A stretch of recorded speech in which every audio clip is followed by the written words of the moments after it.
Hey there, Angular folks. It's Brian, back again with another Signal Forms example. I've made a few tutorials on Signal Forms now, and I've seen the comments. Some of you said the old Reactive Forms way is just as good, or you just still like it better. And I get it. Maybe the benefit hasn't been obvious. So today, I'm going to show you a real-world form, the kind that gets messy fast, and we're going to rebuild it using Signal Forms. By the end of this video, hopefully you'll see the advantage, not just hear me say it. All right, let me show you what this form does real quick before we look at any code. When I switch this account type to business, we automatically get a company name field added.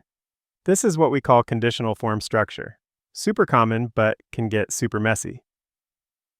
Then we have this password field. Now check out the password strength meter. The stronger the password becomes, the more this fills. The form also knows when it should not submit. We can't submit yet because it's still not in a valid state. Let's add a company name. And now when we type in an email, if it's not valid, we get an error message. Then once it's valid, the error message goes away. Our form is now valid and the button activates. So this is a pretty dynamic form, and it works well. But the way we currently have this built uses reactive forms, and to get all of this behavior working, the code gets a little wild. Let's take a look at what it takes to make all of that actually work. First, let's open our form component TypeScript.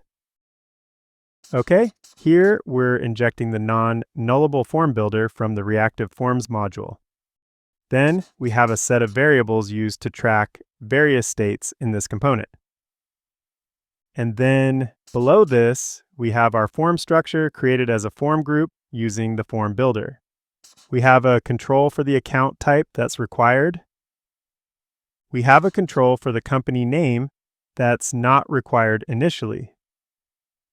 We have a control for the email that is both required and then uses an email validator to check for the proper format. Then we have a password control that is required and then has a min-length validator as well, requiring it to be at least 8 characters long. So that's how we initialize our form, but after this is where things get spicy. In order to pull off all of the custom logic that this form has, we now have several observable subscriptions for different aspects of this form. First, we listen to changes in the account type to decide whether the company name should be required, and if not, we clear validators, reset the value, and remember to call update value and validity so the form knows about it. Then we subscribe again to compute password strength and update whether the form can submit. And then another subscription to track the overall form validity. At this point, we are no longer just using the form. We're babysitting it. We're keeping all of this state in sync manually. Then we have a couple of helper methods. One to determine if we can submit, then another to check the strength of the password. And finally, we have our empty submit function that we're not currently doing anything with. Okay, so that's the TypeScript. Now let's look at the template. To start, here at the top, we're wiring up our form with the form group directive on the form element that wraps all of our fields.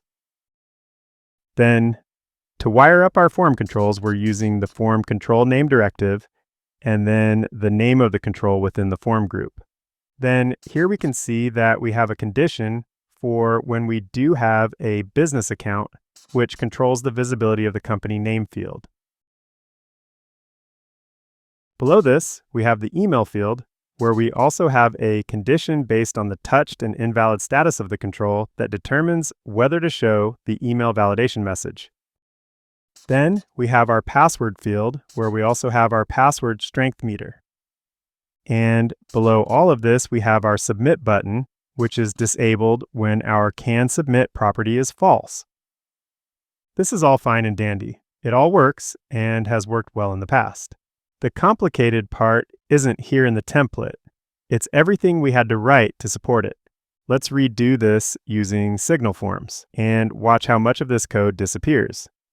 Signal Forms is a new experimental forms API in Angular that models forms using signals instead of form groups and form controls.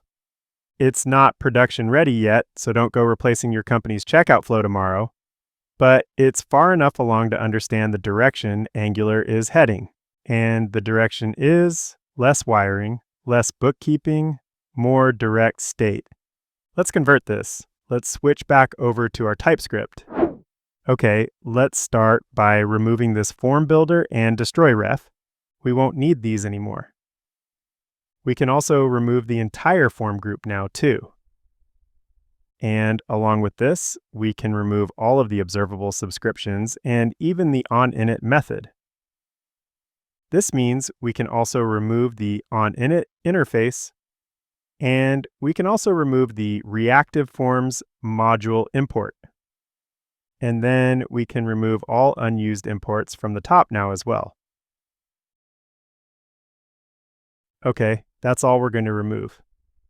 Now the first thing we need to do is update our account form interface. Instead of form controls, these will just be the account type for the account type control and strings for everything else. Okay, now with reactive forms, we use the form builder and groups and controls. But with signal forms, we use a signal to track the form state. So let's create a new signal called form model and type it with our account form interface. Okay, then we can initialize each of the properties in this object. So for our account type, we'll make it personal. And then for all other fields, we'll initialize them as an empty string. Okay, so that's the signal to store our form state. Now, in order to make this into a form when using signal forms, we need to create another property where we use the new form function to wrap this form state signal. This function creates what's known as a field tree, but uses our signal as the source of truth for the values of our form. To add validation, we need to pass in some options. First, we'll use the new required method to make our account type field required. Then we'll use the required method again to make our email field required. Next, we'll use the new email function to make sure our email is in the proper format. Then we'll use the required method again to make our password field required. Then we'll use the min-length function on our password field to set the min length to 8 characters again. Okay, the last thing we need to do in our form is make the company name required when our account type equals business. With reactive forms, we used to listen to the value change of the account type control, and then add or remove the validators and update the validation state. Well, this gets more simplistic with signal forms. We can use the apply when value method to conditionally apply validation to our company name control. So first, we check if our account type is business, and if it is, we'll use the required method to set company name required. This one function here replaces the entire account type subscription from earlier. No updating validators, no resetting. Just describe the rule once. Okay, so that's our form. Now we need to update the rest of these properties as well.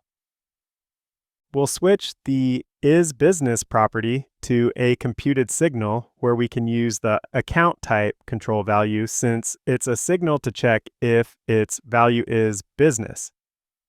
This property now derives itself. We never set it manually. This is one of the main benefits of using signal forms. They are now signals. So we can do things like use computed signals or linked signals or even effects if we need to along with form controls. Okay, now for our password strength field, we will also convert this to a computed signal. And here we will actually copy the guts of the score method, and then we can remove that method. Instead, we'll use this in our computed signal, but we'll use the password control value as a signal now. Okay, now we will update the canSubmit property to also be a computed signal. This signal will update based on our form signal validity and also whether the password strength value is greater than or equal to 3. Okay, now we can remove the old update can submit method since it's not needed anymore. Now the last thing we need to do here is we're going to use the new field directive from the Signal Forms API in the template. So we need to add this to our component imports array. Okay, that should be everything we need here. I'm hoping if you didn't see the overall benefit and gains before that, you see them clearly now. This is quite a bit less code than it was before, and it integrates seamlessly with Angular's new reactivity model signals. Okay, now it's time to switch over and update the template. Now, the changes here will not be near as significant as they were in the TypeScript, but we'll go through them step by step.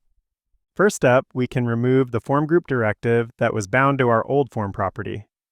Now, on every input that uses the old form control name directive, we need to update these to all use the new field directive and then access the control off of our new form property. Okay, now we need to update the is business condition to use the signal. We also need to update the email validation message logic to use signals now too.